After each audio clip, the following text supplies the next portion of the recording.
The automatic doors of the hotel slid open with a lazy whoosh as she stepped inside.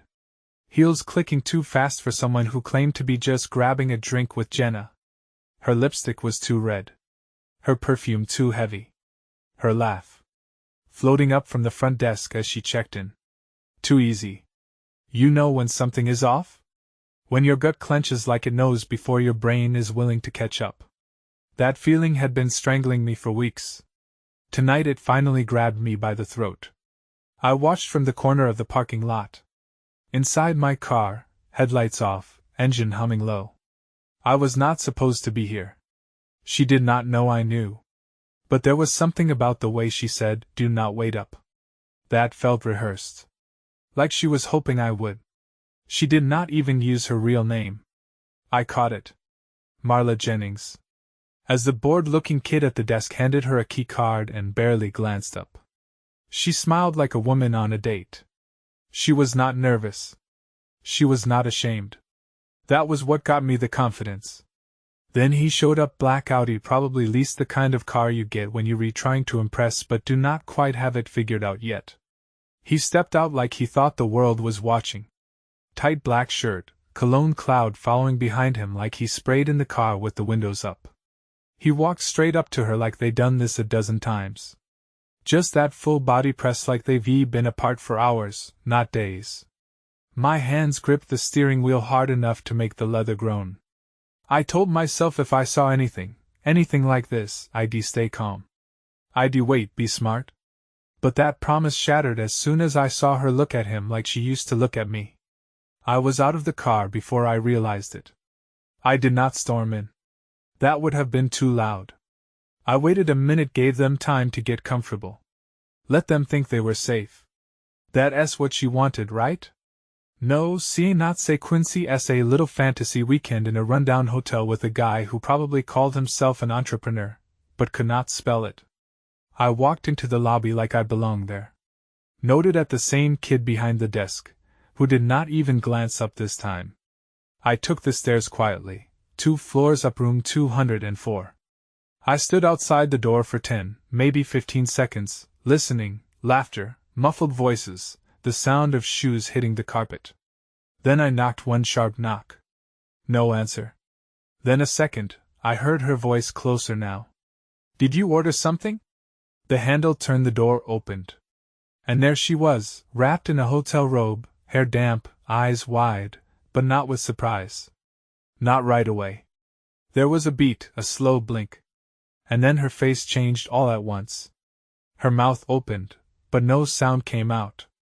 And the color drained from her skin like I'd reached in and pulled it from her. Ryan, she breathed. What are you doing here? I stepped forward. She stepped back. And behind her, still zipping up his pants, came Chad. I did not speak right away. I just stared at her. Her robe was hanging off one shoulder. She reached up to cover herself like that suddenly mattered, like modesty was going to save her now. You lied. I said, voice low, controlled. Again, Ryan, it's not. It's not what it looks like.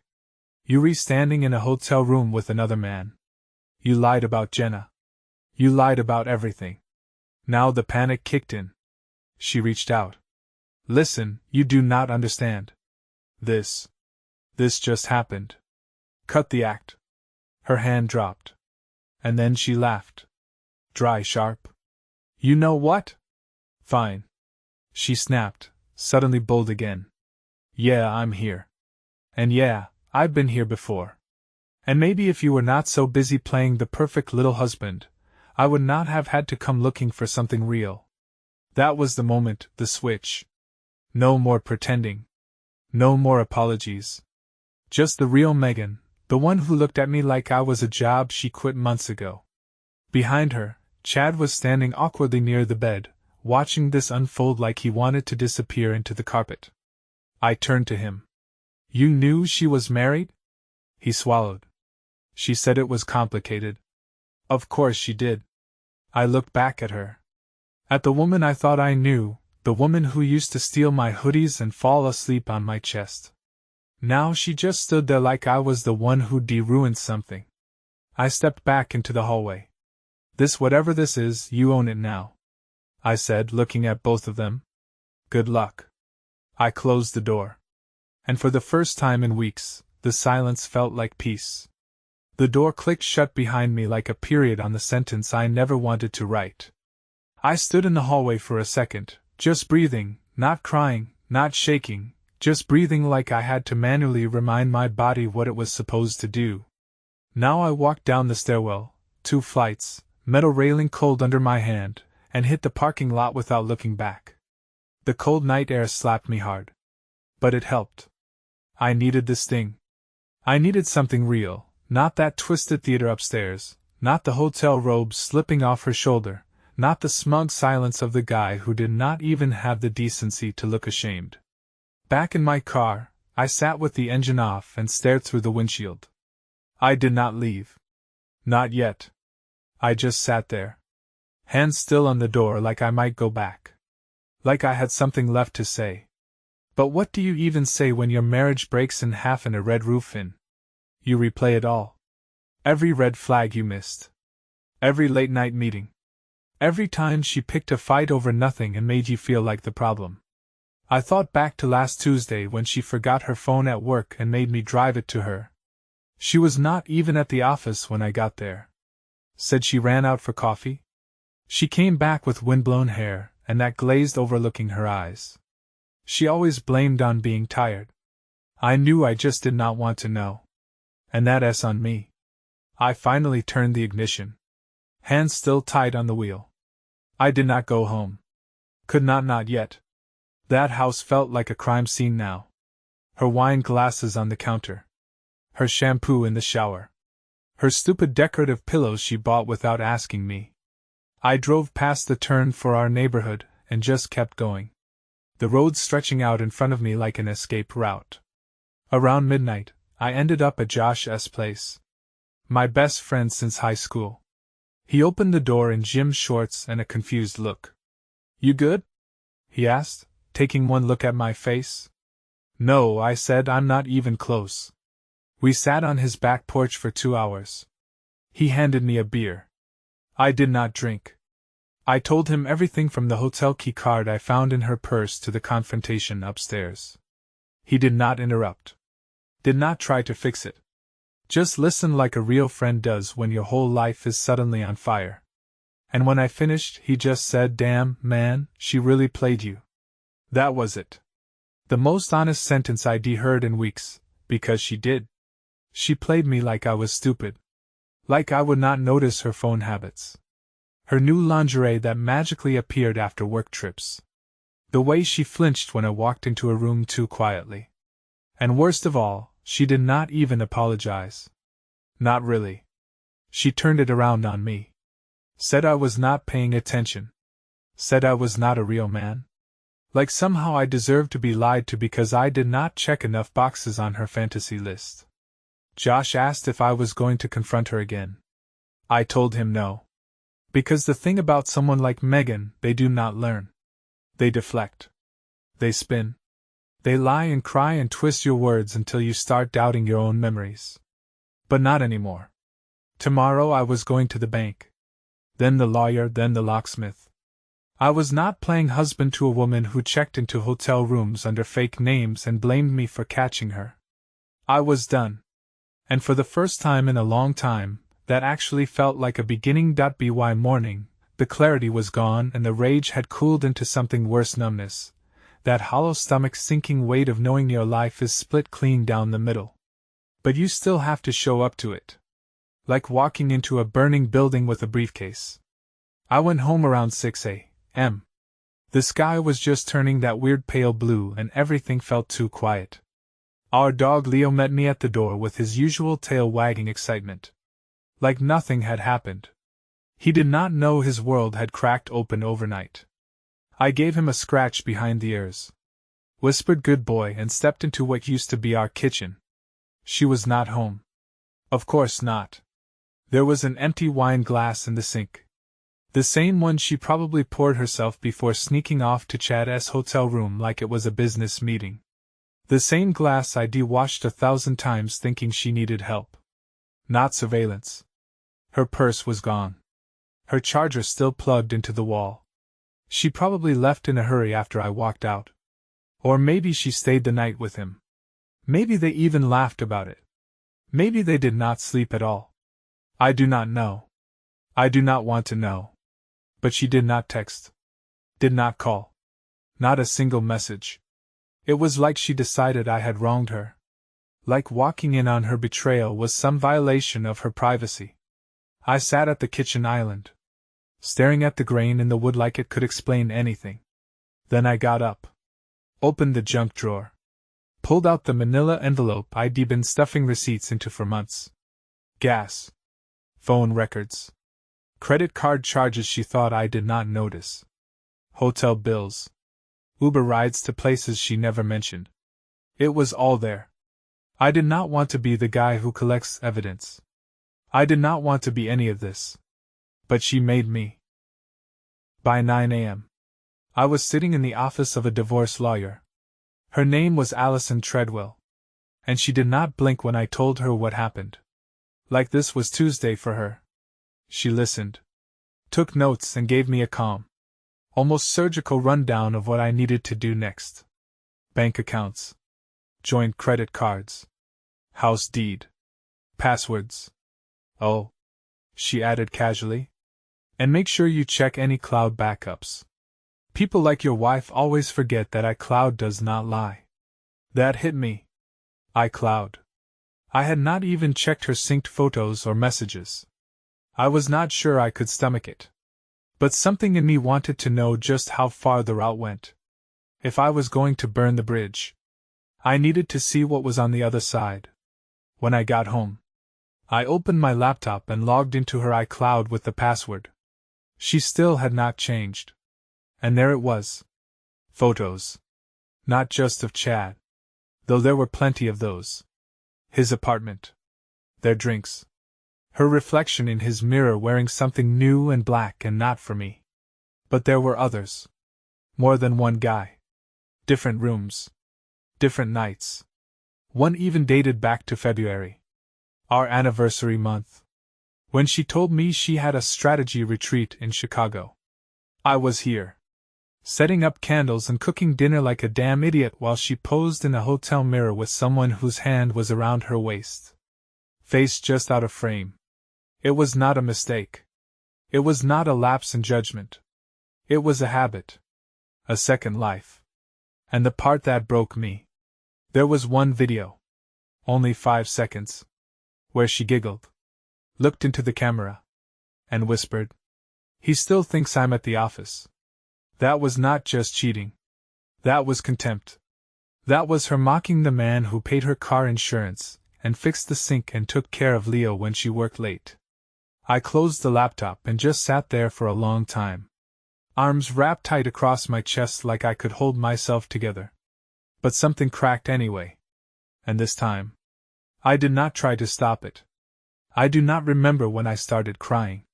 I just know I was on the floor with my back against the kitchen cabinet, staring at the half-empty dog bowl and trying to breathe around the fist in my chest. Leo sat beside me, head resting on my leg, eyes full of that quiet, wordless sympathy dogs have when the world turns upside down. I'd always been the guy who held it together, the one people leaned on at work in my family. Even with Megan. Especially with Megan. When her boss yelled at her. When her mother guilt tripped her. When she did not feel like herself. I was the emotional anchor. The rock. But rocks break too eventually around noon. The front door opened. I did not move. She walked in like she still owned the place. Heels clicking like gunshots. Phone in hand. Sunglasses still on like she had not shattered everything less than 12 hours ago. Her voice casual. "Hey, we need to talk." Not "I'm sorry." Not "can we fix this." Just "we need to talk." Like this was some HR issue we could debrief over coffee. I stood up slowly. No words. Just movement. She paused when she saw my face. Something in her expression flickered. Surprise maybe. But not guilt. Never guilt. I said nothing. Just walked into the living room. Opened the laptop. Spun it around. The iCloud photos were still up. Every picture. Every name. Every timestamp. I'd even organized them by date. Because why not? If she was going to burn the house down, she could at least tour the ashes. Her mouth parted. Then shut again. She stepped forward. Then back. You went through my stuff. That was her opening line. Not how much she betrayed me. Not how long. Not why. You hacked my private account. She said again. Louder this time. Like the volume would change the conversation. You reshared account. The one that auto-syncs to our devices. You did not even care enough to cover your tracks. Megan. She crossed her arms. Her mouth pulled into a tight, smug little line. You were spying. I was married. I snapped to a liar. Then came the shift. That sudden emotional whiplash. She deperfected, turning herself into the victim at the drop of a hat.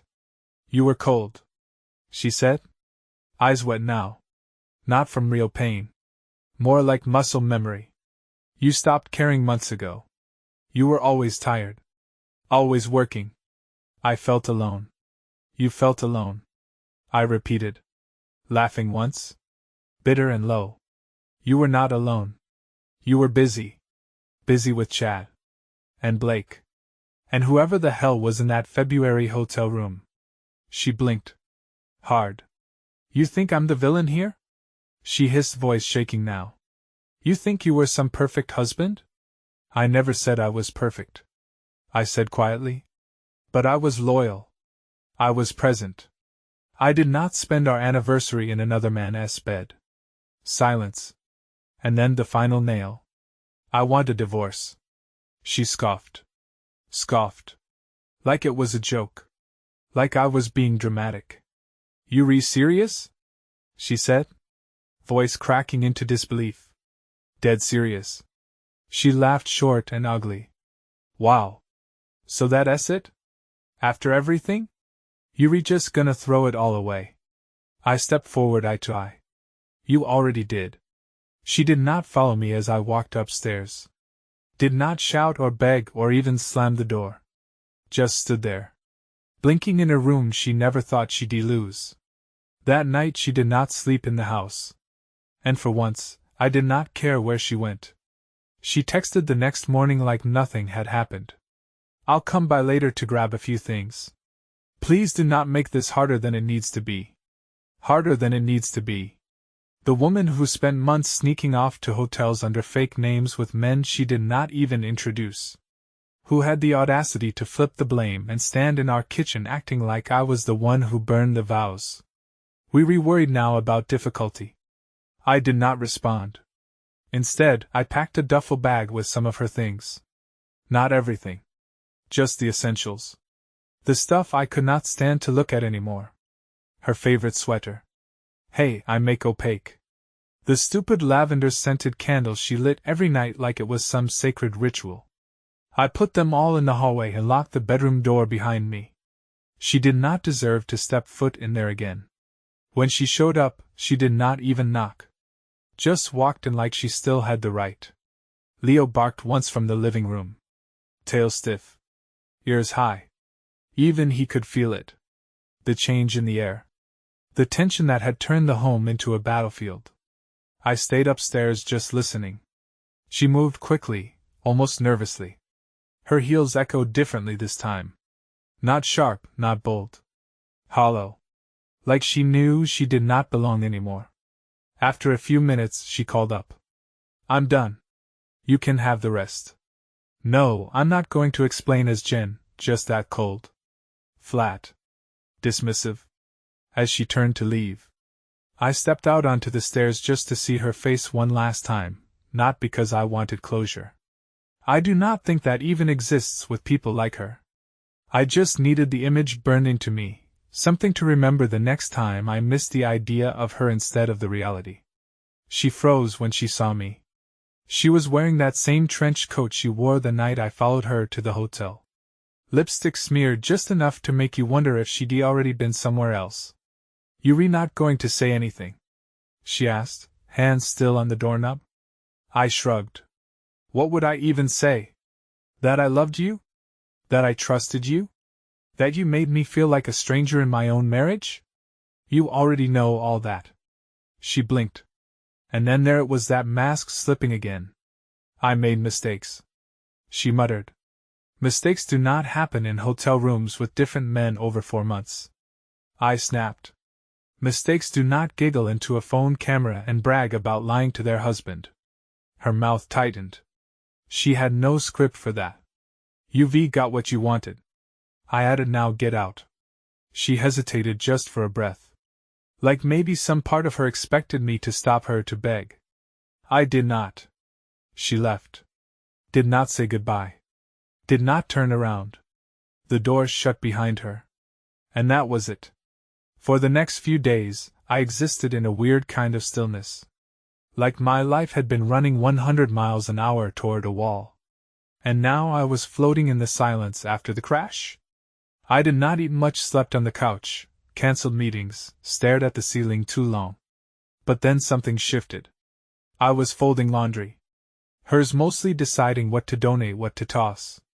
When I found a note tucked inside one of her sweaters and written, folded neatly. It was not addressed to me. It was not even recent. It was dated almost a year ago. See, not wait until you leave him for good. You wasting time. No name. No signature. Just her handwriting, her lies, and her betrayal laid bare again. And that was the moment I realized this was not some impulse. This was not passion or loneliness or confusion. This was planned, conscious. She had been building her escape route while I was busy fixing faucets and planning anniversaries. She was not sorry. She was done before I even knew we were breaking. And now so was I. 3 days later I changed the locks. Not because I was afraid of her. She would not come back. Not really. That woman walked out of the door like it owed her something.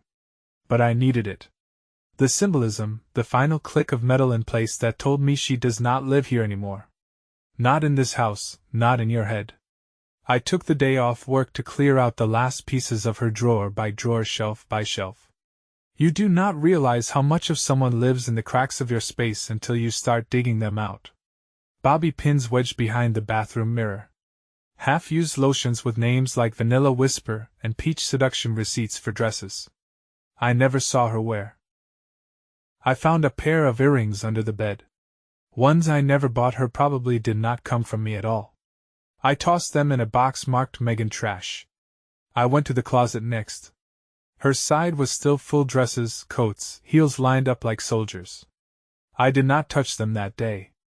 Something about the hangers all pointing the same way made me feel like she was still watching. Like if I pulled one blouse down, the whole thing would unravel and she'd come slithering back through the front door like it was her scene again.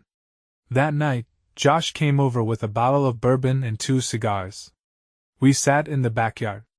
No music, no TV, just silence and smoke and stars overhead.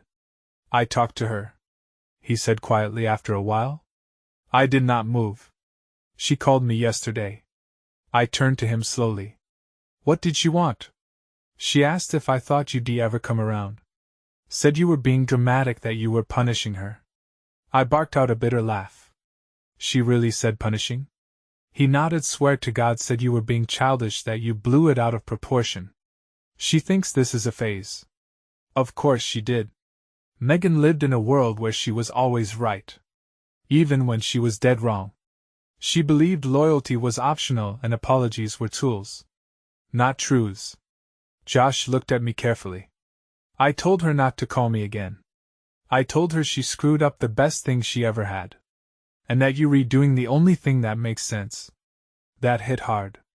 I did not expect it. Did not realize how badly I needed someone to say it out loud. That I was not crazy. That walking away from someone I once loved was not weakness. It was survival. We talked late into the night. He asked if I'd thought about dating again. And I just laughed. Not yet. Not even close. I was not ready to let anyone else into this mess. Not until I'd finished dragging every last piece of her out of the corners of my life.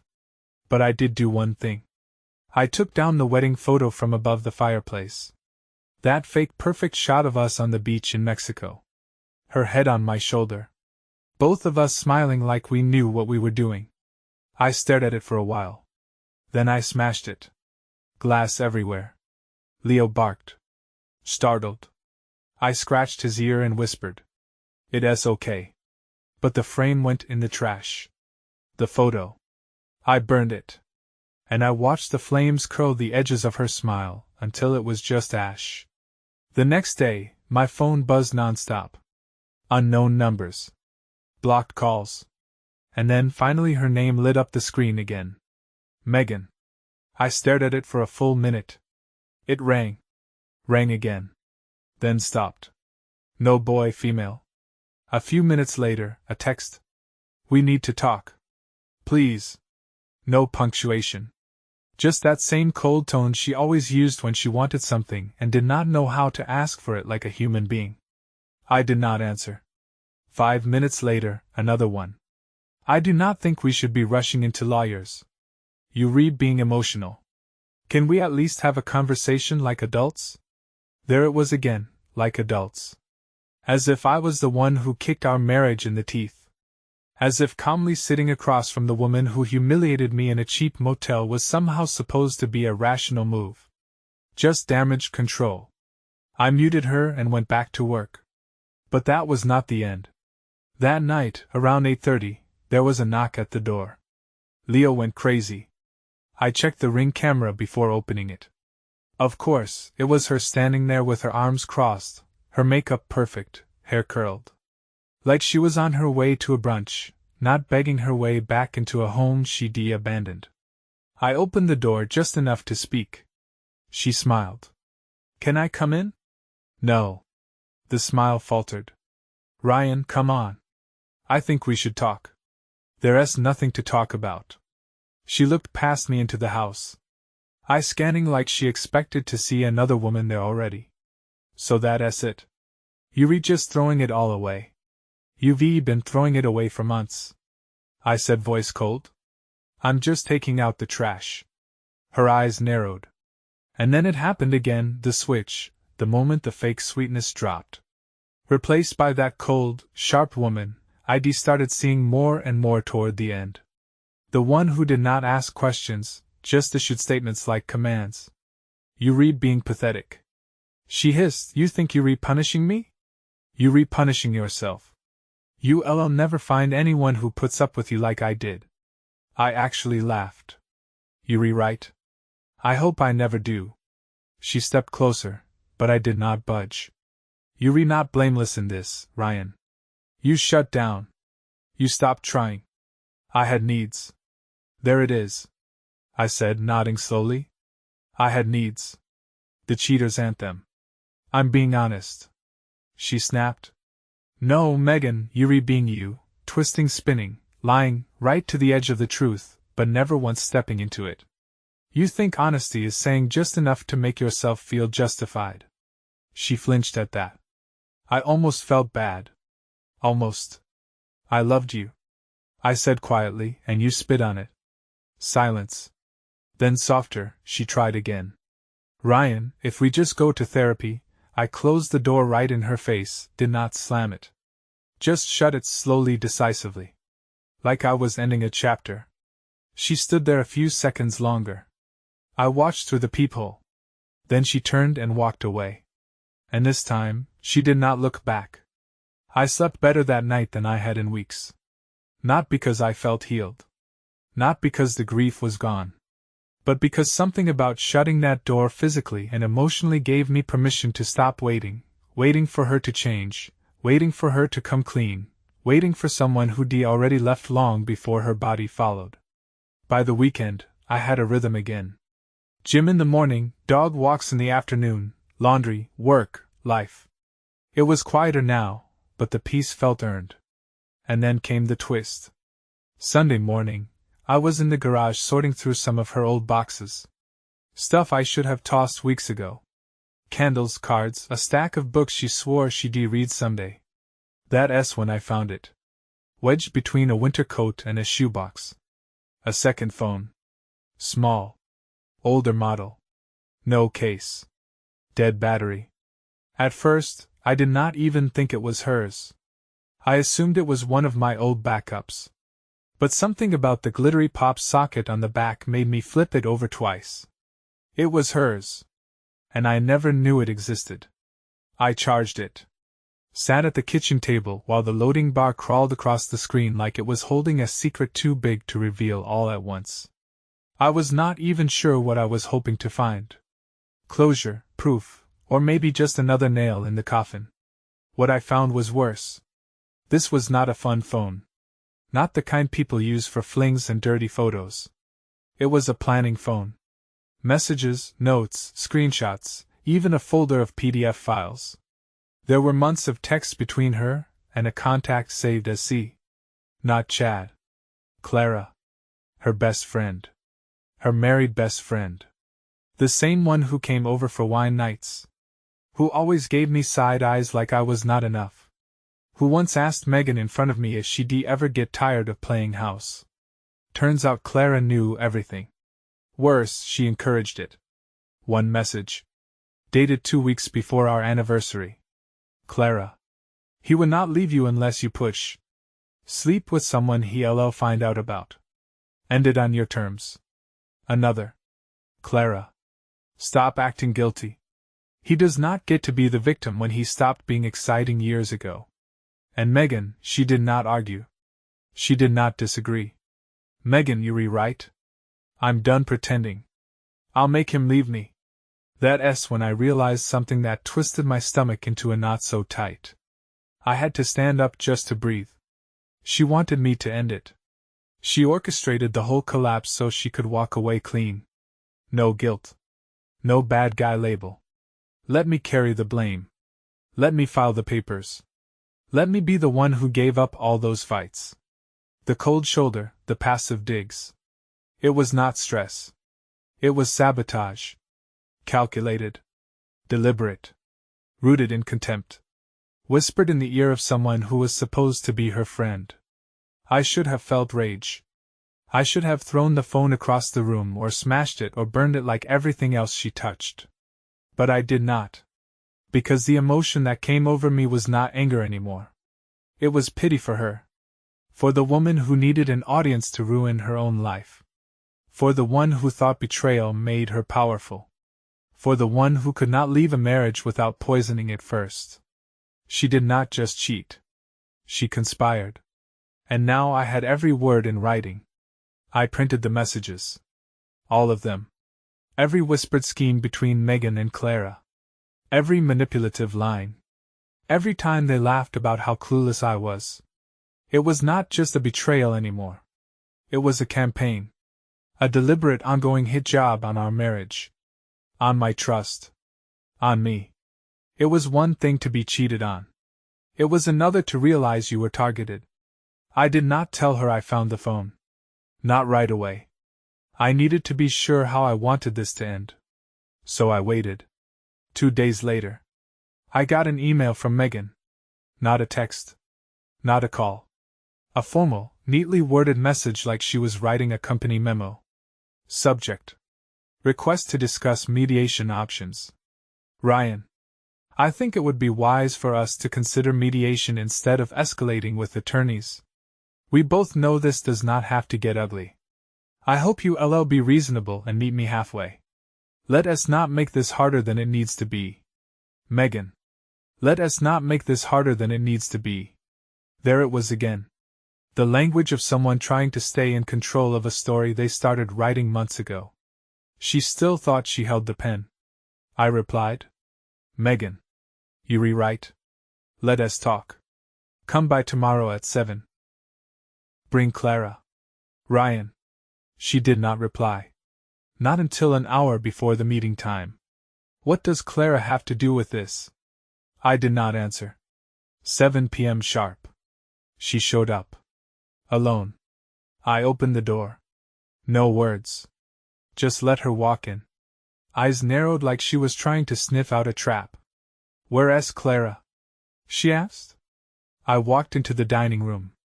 The table was bare except for a folder. Thick, heavy, neatly organized. he said, opened it, turned it toward her. Right here. Her face changed in stages. Confusion, then suspicion, then the slow, dawning horror of realization. Her hand hovered over the papers. But she did not touch them. You went through my stuff, she whispered. No, I said, I went through your other phone. The one you thought you hid so well. The one you kept under the pile of winter coats like it would not rot in there. She did not deny it. She just stared at the folder like it was ticking. Do not bother spinning it, I said, my voice flat. I've read everything. I know Clara was your little cheerleader. I know you tried to force me to be the one to pull the plug so you could walk away clean. I know this was never about a single mistake. It was premeditated. Like a crime. She sat down slowly. Her eyes were glassy. But she was not crying. No tears. No apology. Just silence. And then, true to form, she exhaled and said, So what do you want? Floored me. That was her response. Not remorse. Not guilt. Just damage control again. A negotiation. I want you out of my life permanently, I said, and I want you to know you did not win. You did not break me. You exposed yourself. And now I see you for exactly what you are. She sat back. Arms crossed. You think you read better than me now? No, I said, standing. I know I am. She stood to jaw clenched. You re-enjoying this, are not you? I looked her dead in the eye. No, I'm finally breathing. I handed her the folder. You'll need these for court. Then I opened the front door. She stood there for a beat. Like she might say something that would change everything. That maybe this time she'd offer the truth or at least admit what she'd become. But all she did was mutter. You're colder than I thought. I smiled. No, just done warming you up. And with that, she walked out. The house is quiet now. Not the suffocating kind. The silence after a slammed door or a screaming match. No, this silence is clean. Honest. There's no lies hiding in the corners. No fake perfume lingering in the hallway. Just Leo curled up at my feet. And the low hum of the fridge. The kind of peace you do not notice until you've lived too long without it. I finalized the divorce papers a week later. She did not contest anything. I think once she saw the folder, read the messages in her own handwriting, she realized there was no war she could win. The mask had been ripped clean off, and underneath just a manipulator who'd run out of stage. She did not say goodbye when she signed. Did not look me in the eye. Just inked her name at the bottom and slid the paper back like a waitress dropping off a bill. I did not say goodbye either. Because the truth is, I do not think I ever knew the real Megan. I knew the version she wanted me to see. The version that smiled wide, wore matching sweaters and Christmas cards, laughed with my parents, and held my hand in public like nothing was wrong. That Megan, she was fiction. The real one, she was planning her escape while I was planning our future. She was laughing with her best friend about how easily I believed her stories. She was measuring out her betrayal in calculated steps. Just far enough to push me. Just far enough to blame me for walking away. So no, I did not say goodbye. You do not say goodbye to a lie. Instead, I started rebuilding one drawer at a time, one habit at a time. I changed the furniture, repainted the bedroom, took Leo on longer walks. I started going to therapy, not because I was broken, but because I wanted to understand why I let someone like her shape my world for so long, why I confused tolerance for love, why I kept giving chances to someone who collected secrets like trophies. And little by little, I began to feel like myself again, not the husband, not the heartbroken guy, just Ryan, whole, awake, free. A few weeks ago, I ran into Clara. She was at a grocery store looking over avocados like she had not played co-pilot in the demolition of my marriage. She saw me, froze for a moment, then gave me this fake little wave. I just smiled and walked past her, did not stop, did not flinch, did not even blink. Because people like her, they thrive on reaction. And I do not owe her one, not anymore. And Megan, I do not think about her much these days. Sometimes late at night, I'll remember something. A line she used to say, a habit she had, and I'll feel that old sting. But it fades fast, because it was not real. She was not real. What was real? The way it felt to take my life back, to draw the line, to say no more. So here's my advice for anyone reading this. Anyone stuck in the fog, questioning your own gut, pay attention to the silences. That's where the truth hides. And when you see it, when the lie finally cracks wide open, do not look away, burn it, and walk out without turning back.